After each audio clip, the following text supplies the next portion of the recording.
இன்னைக்கு நாம ஒரு விஷயத்த ரொம்ப ஆழமா பார்க்க போறோம். அதுவும் ரொம்பவே மனதை பாதிக்கிற ஒரு விஷயம். யோசிச்சு பாருங்க, ஒரு கணவர் பிரசவத்துக்காக தம் மனைவிய ஆஸ்பத்திரிக்கு கூட்டிட்டு போறாரு. ஆனா ஒரே ராத்திரியில தம் மனைவியையும் அப்போதான் பிறந்த குழந்தையும் இழந்துடுறாரு. ம் ரொம்ப சோகமான ஒரு நிகழ்வு. இந்த சோகத்துக்கு பின்னாடி இருக்கிற ஒரு பெரிய சட்ட சிக்கலை தான் நாம இன்னைக்கு அலச போறோம். அந்த கணவர் என்ன பண்றாருன்னா, பிரசவத்துக்கு பிறகு கொடுத்த சிகிச்சையில அலட்சியம் இருந்ததா டாக்டர்ஸ் மேல புகார் கொடுக்கறார்.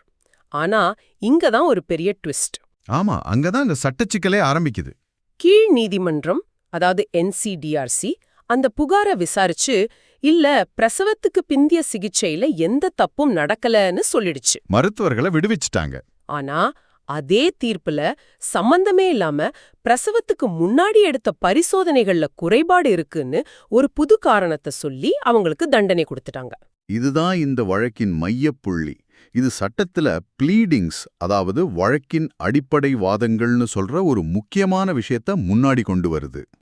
ப்ளீடிங்ஸ் அப்படின்னா சொல்லப்போனா ரொம்ப சிம்பிள். சுப்ரீம் கோர்ட் என்ன சொல்லுதுன்னா, ஒரு நீதிமன்றம் புகாரில் சொல்லப்பட்ட விஷயங்களை தாண்டி போகவே முடியாது. அதாவது ஓ, அப்போ ஒருத்தர் மேல ஒரு குற்றச்சாட்டை சொல்லி கேஸ் நடக்கும்போது கோர்ட்டு தானா ஒரு புது குற்றச்சாட்டை உருவாக்க கூடாது, அப்படிதானே? கரெக்ட்.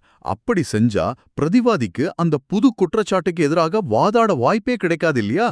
இது ஒரு ஃபுட்பால் மேட்ச் நடந்துக்கு இருக்கும்போது திடீர்னு கோல் போஸ்ட வேற இடத்துக்கு மாத்துற மாதிரி. புரியுது. ஆமா, ஒரு நியாயமான விசாரணைக்கு இந்த விதி ரொம்ப ரொம்ப முக்கியம். ஆனா ஒரு நிமிஷம், இங்க ஒரு தாயும் சேயும் இருந்திருக்காங்க. அப்படி இருக்கும்போது டாக்டர்ஸ் மேல தப்பில்லைன்னு எப்படி அவ்வளவு உறுதியா சொல்ல முடியுது? மருத்துவ அலட்சியம்னு எதை வச்சு முடிவு பண்ணுவாங்க?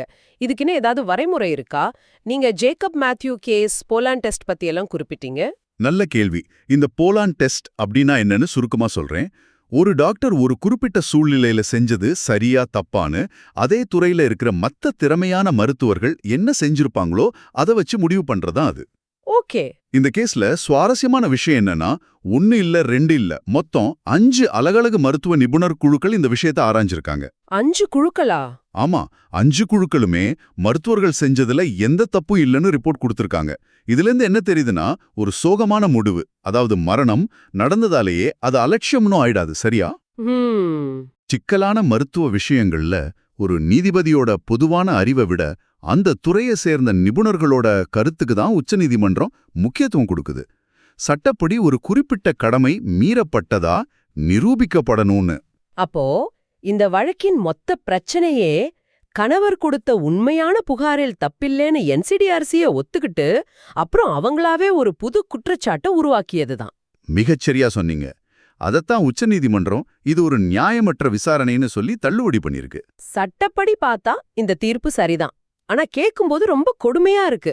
அந்த கணவர் கேஸ்ல தோத்தது மட்டும் இல்ல, ஆமா, அவருக்கு இடைக்காலமா கொடுத்த 10 லட்சம் ரூபாய் இழப்பீடு தொகையையும் வட்டியோட திருப்பி கொடுக்க சொல்லி உத்தரவு போட்டிருக்காங்க. ரொம்பவே கடுமையான தீர்ப்பு. இதுல இருந்து நாம கத்துக்க வேண்டிய பாடம் என்ன? இதுல 2 முக்கியமான பாடங்கள் இருக்கு. முதல் பாடம் பொதுமக்களுக்கு.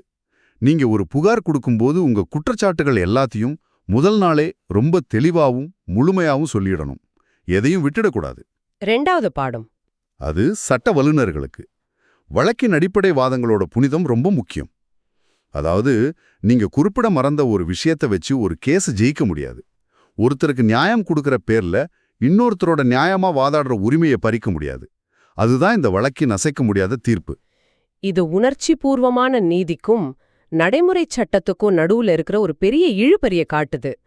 பிரதிவாதிகள் அவங்க மேல என்ன குற்றச்சாட்டு வைக்கப்பட்டதோ அதுக்கு மட்டும் பதில் சொன்னா போதும்னு நீதிமன்றம் உறுதியா இருந்தது சரிதானா? இல்ல ஒரு சோகமான இழப்புக்கு எப்படியாவது நீதி கிடைக்கணும்ன்ற விதிகளை கொஞ்சம் தளர்த்தி இருக்கலாமா? இத பத்தி நீங்க என்ன நினைக்கிறீங்கன்னு யோசிச்சு பாருங்க.